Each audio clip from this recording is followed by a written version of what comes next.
Hello, नमस्कार। कोविड-19 के इस मुश्किल घड़ी में बच्चों, हम सभी लोग अपने घरों में रहकर कार्य करने के लिए थोड़ा मजबूर हैं।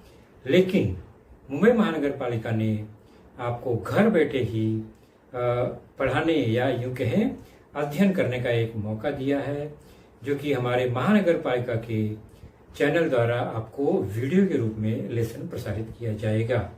और उस लेसन के जो विषय हैं वो आपके स्क्रीन पर दिखाई देंगे और उसके टॉपिक भी आपको स्क्रीन पर ही दिखाई देंगे। तो चलिए शुरू करेंगे हम आज का अपना लेसन। जैसा कि मैंने कहा बच्चों, आज का लेसन, आज की कक्षा, आज का विषय सब स्क्रीन पर आपको दिखाई देगा। तो आज की कक्षा है 8वीं और हमारा आज का जो विषय है वह है गणित। और गणित विषय के अंतर्गत हमारा आज का जो पाठ है वह है आपके पाठ्य पुस्तक से पाठ 7वां, विचरण, वेरिएशन, जिसका पहला भाग आज हम देखेंगे। और आज के इस पहले भाग में हमारा आज का प्रमुख घटक होगा प्रत्यक्ष विचरण। विचरण में भी पहला हिस्सा प्रत्यक्ष विचरण।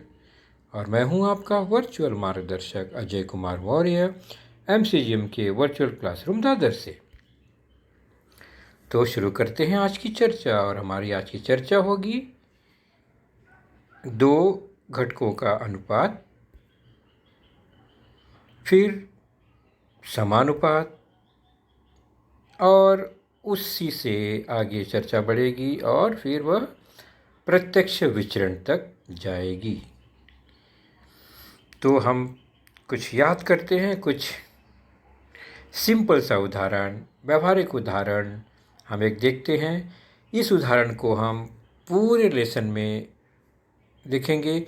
यही एक उदाहरण से हम प्रत्यक्ष विचरण का अर्थ समझने का प्रयास करेंगे। यदि 5 पेंसिल का मूल्य 10 रुपये हो तो 10 पेंसिल का मूल्य कितना होगा? यह एक सिंपल सा व्यवहारिक उदाहरण है। और हमें पता है 10 पेंसिल का मूल्य 20 रुपये होगा, क्योंकि एक पेंसिल 2 रुपये की हो गई। यहाँ पर दिया है 5 पेंसिल 10 रुपये की है ना, तो एक पेंसिल 2 रुपये का और फिर 10 पेंसिल 20 रुपये का होगा। सिंपल सी बात है। चलिए आगे देखते हैं। तो 20 पेंसिल का मूल्य कितना हो जाएगा? तो यहाँ 20 पेंसिल संख्या 20 हो गई, तो उसका मूल्य हो गया 40 रुपये। एक पेंसिल का मूल्य कितना होगा फिर? तो एक पेंसिल का मूल्य 2 रुपये होगा। उसी प्रकार 8 पेंसिल का मूल्य कितना होगा?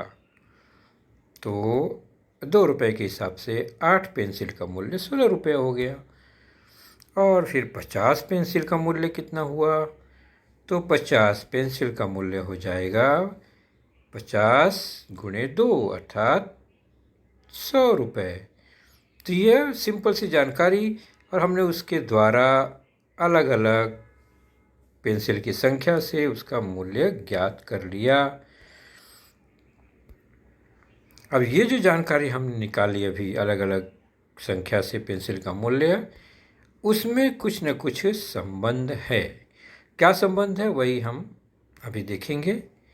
हमने देखा 20 पेंसिल 40 रुपये में, एक पेंसिल 2 रुपये में, 8 पेंसिल 16 रुपये में, 50 पेंसिल 100 रुपये में मिलेगा। तो 20 का 40, 1 का 2, 8 का 16 और 50 पेंसिल का 100 रुपये हुआ। हमने इसको एक सारणी में लगा दिया। अब हमारे पास दो घटक यानी संख्या पेंसिल की और पेंसिल का मूल्य, ये दो घटक की अलग अलग जानकारियां हैं। तो इस प्रश्न में दो प्रमुख घटक है, पेंसिल की संख्या, पेंसिल का मूल्य। ये दो प्रमुख घटक है और इसमें दो भाग है इस प्रश्न में। पहले भाग में 5 पेंसिल का मूल्य 10 रुपये है, ये एक टुकड़ा हुआ इस प्रश्न का, और 10 पेंसिल का मूल्य कितना होगा, ये दूसरा भाग हुआ इस प्रश्न का। तो हर प्रश्न में ऐसे दो भाग होते हैं और हर दो भाग में, प्रत्येक भाग में दो दो घटक भी है। तो संख्या बढ़ने पर मूल्य बढ़ रहा है, या हम देख रहे हैं 20 से 1 हो गया तो 40 रुपये से 2 रुपये आ गया, 1 से 8 हुआ तो 2 रुपये से 16 रुपये हो गया, 8 से 50 हुआ तो 16 से 100 रुपये हो गया। मतलब जैसा परिवर्तन संख्या में होता जा रहा है उसी अनुपात में परिवर्तन उसके मूल्य में भी होता जा रहा है।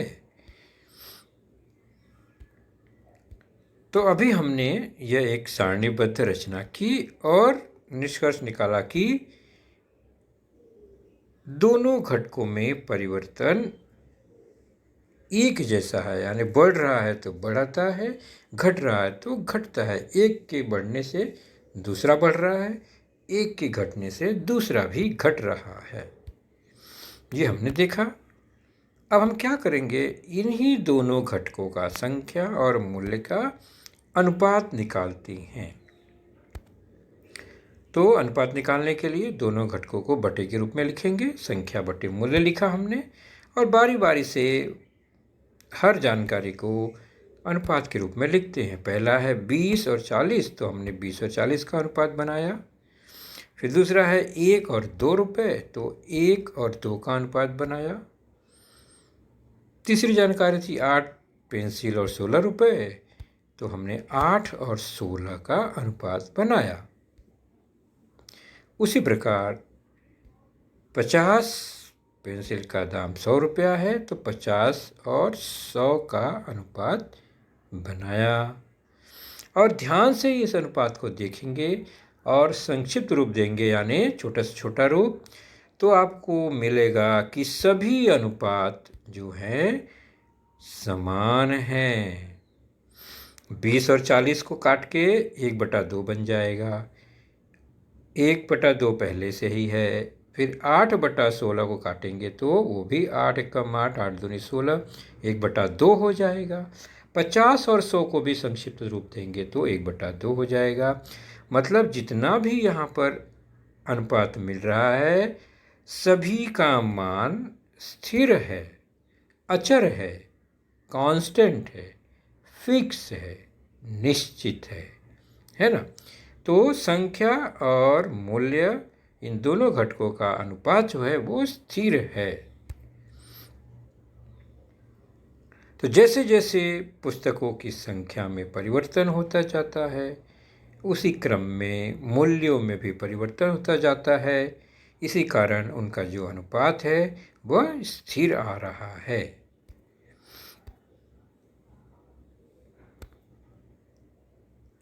तो यहाँ पर निष्कर्ष निकालते हैं कि पुस्तकों की संख्या बढ़ाने पर मूल्य बढ़ता है, पुस्तकों की संख्या घटाने पर मूल्य घटता है।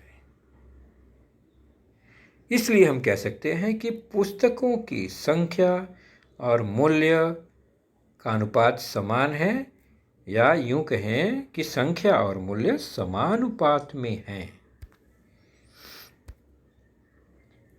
तो यदि 5 पेंसिल का मूल्य 10 रुपये हो तो 10 पेंसिल का मूल्य कितना होगा, इसी उदाहरण से हम चर्चा को आगे बढ़ा रहे हैं। पुस्तकों की संख्या और मूल्य समानुपात में है। इसी समानुपात को हम गणित की दूसरी भाषा में लिखेंगे। पुस्तकों की संख्या ये पहला घटक और मूल्य ये दूसरा घटक प्रत्यक्ष विचरण में है। प्रत्यक्ष विचरण का मतलब है एक के बदलने से दूसरे में भी उसी अनुपात में बदलाव आता है, इसे कहते हैं प्रत्यक्ष विचरण। और इसे हम कैसे लिखेंगे, संख्या प्रत्यक्ष विचरण में है मूल्य की। हम इसी उदाहरण की बात कर रहे हैं जो ऊपर उदाहरण प्रश्न है ना, कि पेंसिल की संख्या और पेंसिल का मूल्य प्रत्यक्ष विचरण में है। तो लिखते हैं संख्या पेंसिल की प्रत्यक्ष विचरण मूल्य, और इसको संकेत में लिखा जाता है संख्या प्रत्यक्ष विचरण, विचरण का चिन्ह लगाकर, और मूल्य। तो संख्या जो है वो मूल्य के प्रत्यक्ष विचरण में है। यह है इसका नया गणितीय सांकेतिक रूप और विचरण के इस रूप को समीकरण द्वारा व्यक्त किया जा सकता है और हल करते समय हम विचरण के समीकरण रूप का ही उपयोग करते हैं। तो यहाँ पर जो ये विचरण का संकेत है अल्फा ग्रीक अक्षर है, इसे हम विचरण का संकेत कहते हैं। तो संख्या, पेंसिल की संख्या प्रत्यक्ष विचरण है उसके मूल्य से। ऐसे ही कई उदाहरणों को विचरण रूप में लिखा जा सकता है, हम उसका अभ्यास करेंगे। हम अलग अलग कथनों को, उदाहरणों को विचरण में कैसे लिखेंगे। P Q के प्रत्यक्ष विचरण में है, तो कोई घटक P जो है वो Q के प्रत्यक्ष विचरण में है, तो कौन सा घटक प्रत्यक्ष विचरण में है, P, उसको पहले लिखेंगे। और किसके विचरण में है, Q के, उसको बाद में लिखेंगे और बीच में विचरण का चिन्ह लगा देंगे। तो P Q के प्रत्यक्ष विचरण में है, अर्थात जैसे जैसे Q बदलेगा P अपने आप बदल जाएगा उसी अनुपात में। दूसरा, Q P के प्रत्यक्ष विचरण में है। अब देखो प्रश्न में Q P के प्रत्यक्ष विचरण में, यानी कौन प्रत्यक्ष विचरण में है, Q, तो उसको पहले लिखेंगे। और किसके प्रत्यक्ष विचरण में है, P के, तो उसको बाद में लिखेंगे और बीच में विचरण का चिन्ह लगाएंगे। तो Q जो है P के प्रत्यक्ष विचरण में है, अर्थात जैसे जैसे P का मान बढ़ेगा या घटेगा उसी अनुपात में Q का मान होता जाएगा। तीसरा उदाहरण, A R के वर्ग के प्रत्यक्ष विचरण में है। प्रश्न ध्यान से समझिए, A R के वर्ग के प्रत्यक्ष विचरण में है, तो कौन प्रत्यक्ष विचरण में है, A, पहले लिखा हमने। और किसके प्रत्यक्ष विचरण में है, तो वो है प्रत्यक्ष विचरण में R के। सही है ये? क्या हमने सही लिखा? नहीं, प्रश्न को ध्यान से देखो। A जो है R के प्रत्यक्ष विचरण में नहीं है, R के वर्ग के प्रत्यक्ष विचरण में है, तो हमने वर्ग लगाना है। तो अब हो गया सही, A जो है R के वर्ग के प्रत्यक्ष विचरण में है। तो ये रहा, हमने एक शाब्दिक उदाहरण को विचरण के चिन्ह के रूप में, संकेत के रूप में लिखा। इन्हीं विचरण को हम बाद में समीकरण रूप में ही लिखकर प्रश्न हल करते हैं। चलिए अब पहले हम विचरण का रूप बनाते हैं इसका। ये जो आपका परमानेंट उदाहरण दिख रहा है ना, 5 पेंसिल का मूल्य 10 रुपये हो तो 10 पेंसिल का मूल्य कितना होगा। तो पेंसिल की संख्या मान लो x है, हमें समीकरण बनाना है, विचरण बनाना है पहले। तो पेंसिल का मूल्य मान लीजिए x है, दो घटक है इसमें, पेंसिल की संख्या और पेंसिल का मूल्य। तो संख्या मान लो x है और मूल्य y है। तो x और y प्रत्यक्ष विचरण में है, हमने देखा वो समानुपात में है ना, इसलिए वो प्रत्यक्ष विचरण में है। तो x और y समानुपात में है, पहले ही देखा हमने, इसलिए x प्रत्यक्ष विचरण y है। इसको समीकरण के रूप में लिखने के लिए x बटे y समानुपात में है, तो x बटे y बराबर स्थिर अचर, हमने पहले देखा है, याद कीजिए कि ये इसका मान स्थिर होता है। अब स्थिर को हम कोई अक्षर मान लेते हैं k। तो x बटे y बराबर अगर k है तो x बराबर y गुणे k हो जाएगा, तो ky हो गया। यही जो हो गया विचरण का समीकरण बन गया। x विचरण y का समीकरण, x बराबर ky, x पहले, विचरण का चिन्ह हट जाएगा, बराबर हो जाएगा, k से y में गुणा हो गया, तो यह x विचरण y का समीकरण बन गया, x बराबर ky। यही है विचरण का समीकरण। तो जब भी प्रश्न हल करना होता है हमें विचरण का बजना विचरण बनाकर विचरण का समीकरण बनाना होता है। अब इस प्रश्न को हम विचरण के द्वारा हल करेंगे। तो ये हमारा मुख्य आपके प्रश्न की ओर अब शुरुआत हो रही है पाठ्यपुस्तक से। यदि 5 पेंसिल का मूल्य 10 रुपये हो तो 25 पेंसिल का मूल्य कितना होगा? तो शुरू कैसे करेंगे? तो पहले हम दोनों घटकों को चेक करेंगे। घटक कौन कौन से हैं? पेंसिल की संख्या है और पेंसिल का मूल्य है। तो हमने माना पेंसिल की संख्या x पहला घटक और पेंसिल का मूल्य y ये दूसरा घटक माना, और x और y समानुपात में है, इसलिए इनका हम विचरण रूप लिखेंगे। तो इनका विचरण रूप क्या होगा? x विचरण y हो गया। और विचरण का रूप लिखने के बाद हमें क्या करना है? उसका समीकरण लिखना है। तो इसलिए x बराबर k से गुणा हो गया ky। ये हमेशा करना होगा इस तरह से विचरण रूप को बनाकर उसका समीकरण बनाना है, उसके बाद ही हल करना है। पहले विचरण का समीकरण बनेगा, फिर अब यहाँ पर दी गई जानकारी में ध्यान से देखो, प्रश्न में x और y का मान दिया गया है। पहले घटक में पहली जानकारी मतलब प्रश्न का पहला भाग, मैंने बताया ना प्रश्न के 2 भाग हैं और हर भाग में 2-2 घटक है। पहला हिस्सा 5 पेंसिल और 10 रुपये दिया गया है, तो x बराबर 5 y बराबर 10 ये लिखा हमने। और इसको विचरण के समीकरण में देखो, ये पहला भाग है, 5 पेंसिल 10 रुपये ये पहला भाग, और 25 पेंसिल और कितना मूल्य होगा ये दूसरा भाग है प्रश्न का। तो x बराबर विचरण का समीकरण है ky, इसमें x और y का मान दिया गया है जो पहले भाग में, उसको लिख देंगे। x का मान 5, y का मान 10 और k, तो k गुणे 10 हो गया। अब k का मान निकालेंगे तो 5/10, सरल रूप देंगे तो 1/2 आ गया k का मान। तो विचरण का समीकरण ज्ञात करने के बाद हमें k का मान ज्ञात करना है। एक बार k का मान ज्ञात हो गया तो हम प्रश्न के दूसरे भाग की ओर बढ़ेंगे। तो ये प्रश्न है, पहला भाग हो गया। दूसरा भाग शुरू करने के पहले हमने देखा k का मान 1/2 हमने ज्ञात किया। तो दूसरी जानकारी दूसरे भाग में देखेंगे तो पेंसिल 25 हो गई है, y का मूल्य ज्ञात करना है, y ज्ञात करना है, ये दूसरा भाग है। अब फिर से शुरू करेंगे, समीकरण को लिखेंगे। x बराबर ky हमको पता ही है, लेकिन यहाँ पर अब क्या हुआ, दूसरे भाग की जो जानकारियाँ हैं उसको यहाँ लिखेंगे। तो दूसरे भाग की जानकारी में x 25 दिया गया है, k का मान हमने पहले ही निकाल लिया है 1/2, और y का मान हमें ज्ञात करना है, इसलिए वहाँ y लिख दिया। इसको सरल करेंगे, अब समीकरण को हल करेंगे तो y बराबर 25 का 2 में गुणा हो गया, 25 गुणे 2 तिरछा गुणा, तो आ गया y बराबर 50।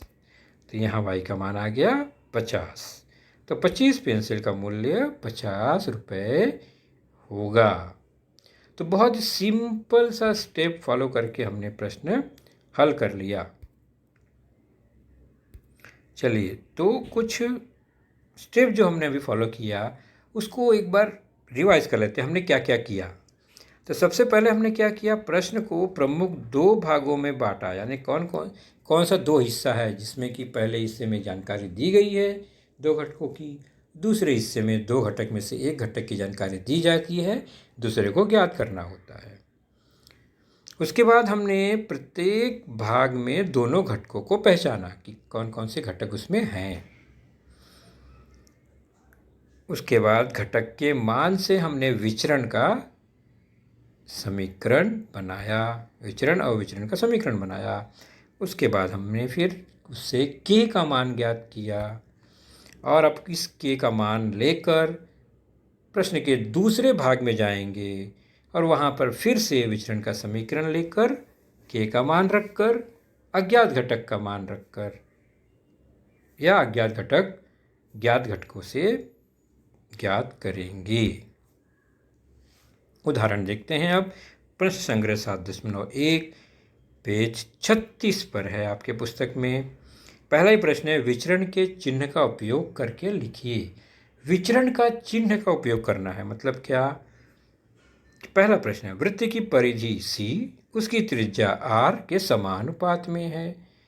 तो C जो है R के समानुपात में है, इसलिए C लिखा हमने पहले, फिर विचरण का चिन्ह लगाया और R लिख दिया। हो गया यह चिन्ह का उपयोग करके विचरण, है ना आसान।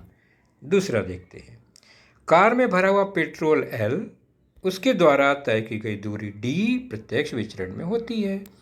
तो पहली जानकारी, L जो है वो प्रत्यक्ष विचरण में है, किसके? D के। तो L प्रत्यक्ष विचरण D हो गया ना ये चिन्ह का उपयोग करके लिखना बहुत आसानी से। वेरी गुड, आपने धीरे धीरे अब विचरण को समझना शुरू कर दिया है। और एक उदाहरण लेते हैं। प्रश्न तीसरा है, यदि M प्रत्यक्ष विचरण N, देखिए जानकारी दी गई, क्या क्या जानकारी दी जाती है उसको ध्यान से समझना है। M प्रत्यक्ष विचरण N यानी ये समानुपात में है, दिया गया है। और पहला हिस्सा जो है प्रश्न का भाग, उसमें M 154 दिया गया है, N 7 दिया गया है, ये पहला भाग। दूसरा भाग है N 14 दिया गया है, M का मान ज्ञात करना है। तो शुरुआत हम क्या करेंगे? दिए गए विचरण से शुरुआत करेंगे हमेशा। तो विचरण हमने बनाया M प्रत्यक्ष विचरण N, ये दिया गया ही है।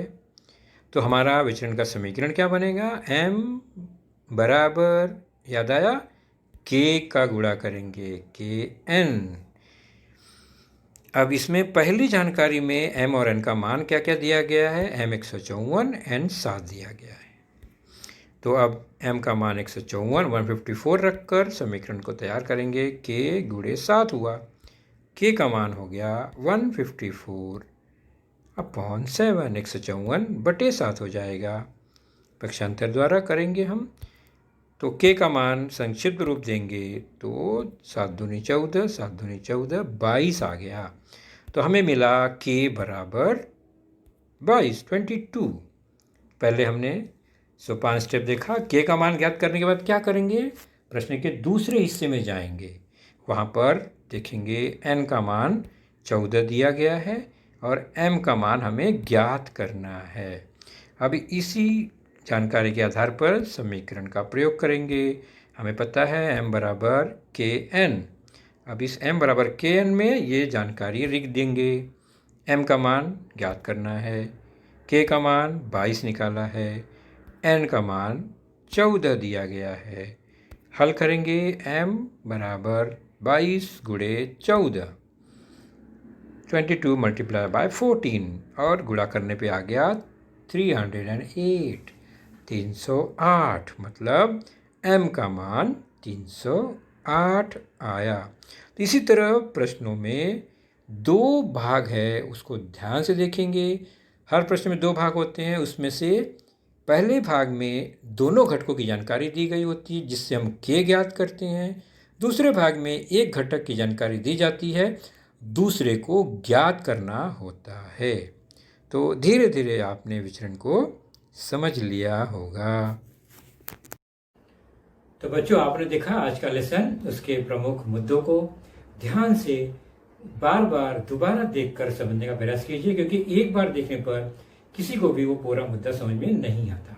तो जैसे ही हम 2 बार 3 बार देखेंगे तो हमें वह समझ में आने लगेगा। और इसके आगे की जानकारी जो होगी बच्चों, वह निश्चित ही हमारे अगले वीडियो में होगी। तो उस वीडियो को देखने के लिए, उसकी सूचना प्राप्त करने के लिए जो नीचे सब्सक्राइब का बटन होता है उसे ज़रूर प्रेस कीजिए और नोटिफिकेशन ऑन रखिए, ताकि जैसे ही हमारा लेसन चैनल पर डाला जाएगा आपको वह तुरंत प्राप्त होगा। तो अपना ख्याल रखिए, सुरक्षित रहिए। Thank you.